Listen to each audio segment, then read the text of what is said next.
Now, today's AUKUS announcement means Australia will build a fleet of 8 nuclear-powered submarines, as we've been discussing. Joining me now, Shadow Defence Minister Andrew Hastie from Canberra. Andrew, great to see you.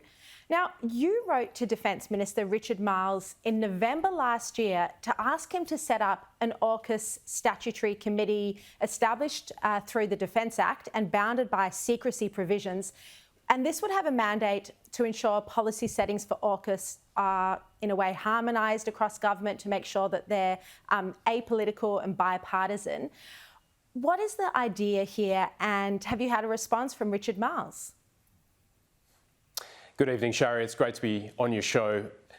I did write to Richard back in November of last year, and I think AUKUS is such an important project that we have to elevate it, in a sense, above politics.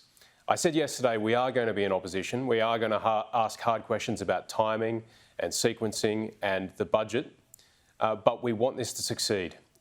Peter Dutton himself today said that we are committed to AUKUS come hell or high water. And we've made that generational commitment. And I think the best way to steward this as a parliament is to have an institution like the Intelligence Committee, where we can have some of the really important discussions and debates about AUKUS behind closed doors, away from the eyes of our adversaries. And that's why I've suggested to him that we establish such a committee. And of course, we'd support that if he did. Now, these submarines are estimated to cost $368 billion, and it wouldn't be surprising if it ultimately costs even more than that. The question is, Andrew, how do we pay for this? That's a really good question, Sharri. It is going to take sacrifice. This is really, really important. The cost of inaction is much higher, but still this is a very expensive project. As you said, costs could balloon up to $370 billion over the course of the project. So we will have to make some tough decisions. We will have to find money in the budget. That's the task of the government come May. But of course, as the opposition, we'll be asking the hard questions, and we're also open to reform as necessary. I think with AUKUS, we've got to do whatever it takes to make it happen. And it's a huge outlay of expenditure over the next 30 years. Look, there have been discussions floating around today about cuts to the NDIS to pay for this. There's also been discussion about completely scrapping the Stage 3 tax cuts. Do you think either of these suggestions have merit? Look, I think the NDIS was raised in the context of any program across government that potentially should be looked at, and I think that's right. I think there's unlimited wants, but there's only limited resources.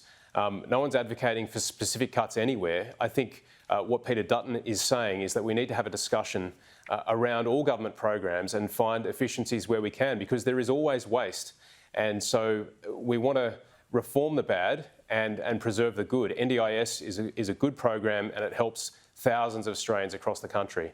But we do have to be realistic. We can't just spend and spend and spend. We do have to have a budget. We have to keep the budget, and that's why we'll be holding this government to account going forward.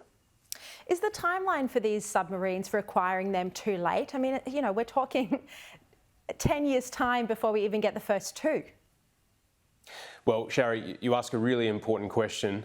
It is 10 years between now and the delivery of the first Virginia-class submarine, but importantly, by 2027, we're going to have a forward rotation of 4 US submarines and 1 UK submarine through HMAS Sterling in Perth.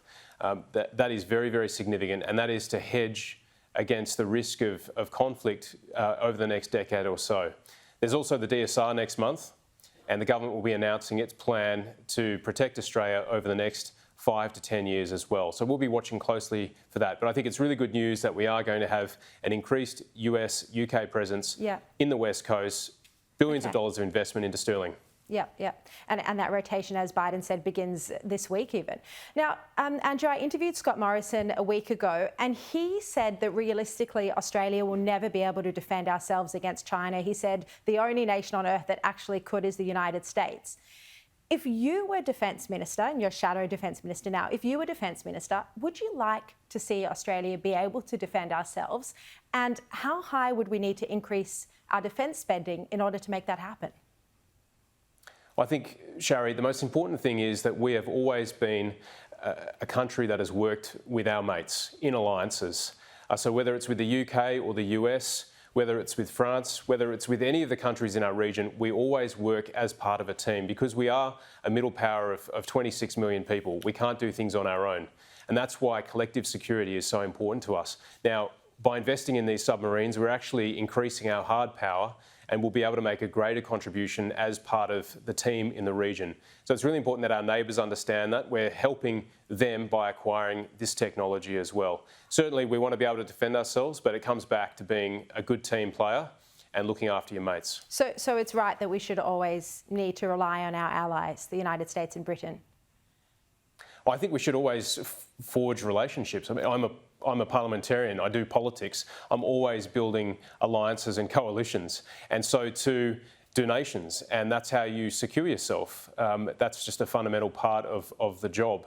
And no nation can stand alone, and particularly with a country as big as China, God forbid we ever got into some sort of conflict, we certainly would be dependent upon our regional partners to defend ourselves.